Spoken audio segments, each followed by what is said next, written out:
तर दिवसाची सुरुवातच अशी आजारपणाची झाली आहे, पण काय करणार, काम तर करायलाच लागणार. त्यामुळे मी पटकन उठून माझं सगळं आवरतच होते. तितक्यात मला खुश करण्यासाठी माझा नवरा माझ्यासाठी जिलेबी घेऊन आला आणि यूट्यूब बघत बघत चहा पितच होते. तितक्यात माझं घड्याळाकडे लक्ष गेलं आणि 8:30 वाजलेल्या.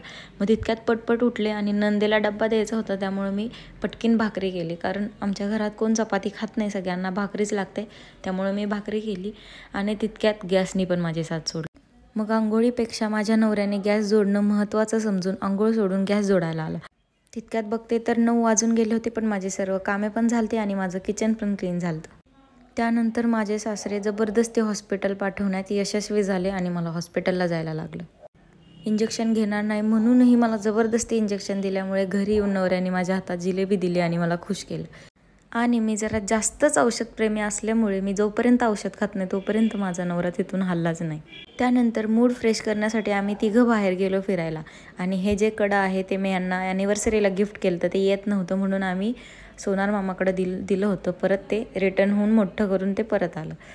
आम्ही मस्त दाबून पाणीपुरी दाबेली खाऊन परत आम्ही घराकडे आलो आणि परत माझी कामं सुरू झाली. मला निवांत चहा प्यायला खूप आवडतं, त्यामुळे मी पहिलं सगळ्या भाजी वगैरे टाकून घेते आणि त्यानंतर निवांत बसून मी चहा घेते. चहा वगैरे घेतल्यानंतर आज 15 ऑगस्ट आहे म्हणल्यावर जिलेबी मट्टा तर होणारच. त्यामुळे सासऱ्यांनी गरम गरम जिलेबी बसून तळून आणली आणि त्यानंतर मला घरी येऊन मठ्ठा करायला सांगितलं. त्यानंतर आम्ही सगळे मिळून जेवलो, किचन वगैरे क्लीन केलं, कारण 9च्या आधी करणं गरजेचं आहे, कारण आम्हाला बघायचं असतं Bigg Boss. Bye bye guys, good night.